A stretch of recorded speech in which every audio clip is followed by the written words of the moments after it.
If he's watching Keith Rucker, I'm gonna strangle him.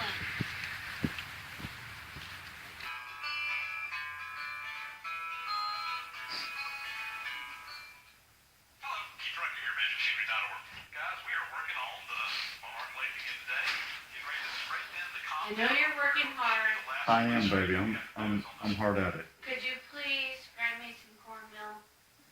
That's what you come out here for, right? Yes, ma'am. All right, thank you. You're welcome, ma'am.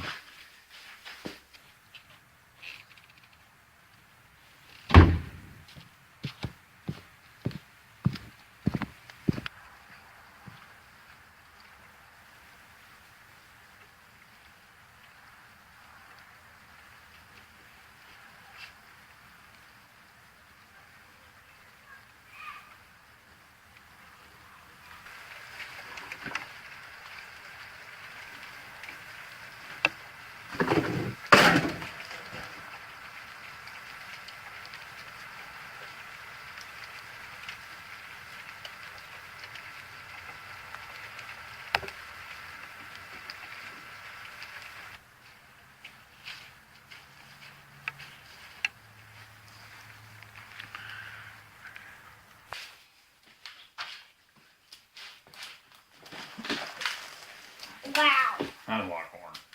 Hello, YouTube people. As you might guess it from the intro, today we're going to be grinding a little corn, or this evening, tonight, we're going to be grinding a little corn. Okay, this is corn that we grow, and it's slick. Yeah, it's slick outside. It's icing a little bit. So this is corn that we've grown. There's some of this kind in there. That's more of a, I don't know, that's some dent and some flint. I don't know what happened there, but we've been saving back seed every year for 5 or 6, 7, maybe 10 years. I don't know how long. But, give me that. That one. Give me it. We started with purple engine corn that looked about like this. And we've crossed that with some yellow corn. I don't think that we've ever planted anything that looks like this. We planted some yellow field corn one year, so we get like little specks of yellow field corn in our ears every now and then. We get white corn in it. We get every kind of color of corn there is. Anyway, we're going to shell out a bunch of corn, and we get this bucket, get our corn shelled out, and we'll set up and grind a little bit. It's about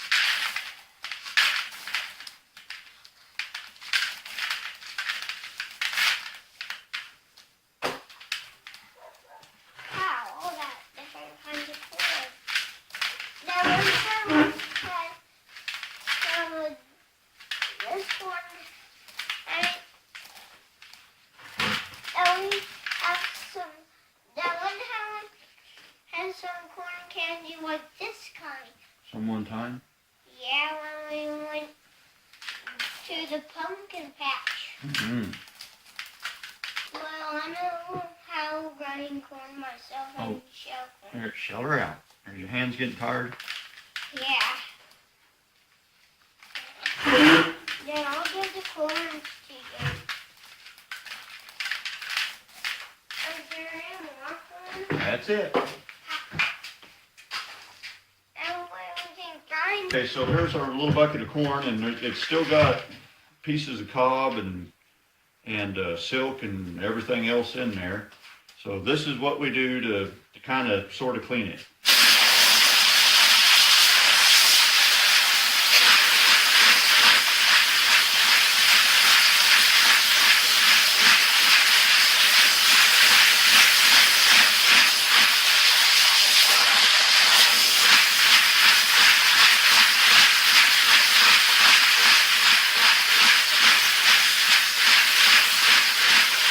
Got our little corn grinder set up here. Now this is not my piece of equipment. This actually belongs to a guy that I used to work with, and they're from down in Texas, and they moved here. They're kind of hippies, him and his wife, but they moved here, and they're good folks. They're just hippies. They're a little weird. But I think something happened. I think a rock, he was grinding cornmeal at his house, and I think somehow a rock got down in this thing, and it just chewed the thunder out of these plates. And he brung this thing to me, and I ground and dressed, and I got this thing where it actually grind. And he's never come got it. And that's been like 3 or maybe 5 years ago. So anyway, it just kind of sits in the corner of the shop when I ain't using it. I guess one of these days I may go ahead and just build my own stand for it, because I don't like this stand. It's not, I just don't like the looks of it. So anyway, I'll put this thing on together, and we'll grind a little corn. There's kind of a bird's eye view of everything. There's the hopper where we're going to dump the corn in.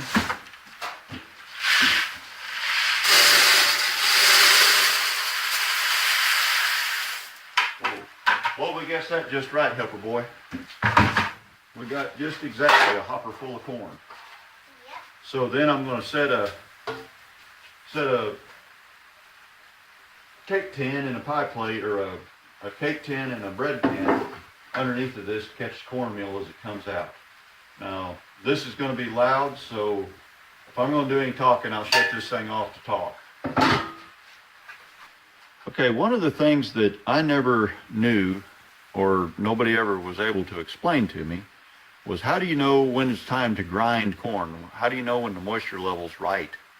Well, one of the things that I figured out is if it will cut with like a pair of end nippers or whatever, or you can bite it, but whatever, bite it with your eye teeth. If it shatters, it's plenty dry. If it just mushes, or if it spreads out, it ain't dry enough. And that's the only way I know. I ain't got no kind of moisture meter or anything else. Dad, can I write this? But if it shatters like that, it is plenty dry.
Here's an 1/8 inch drill bit, just kind of for comparison.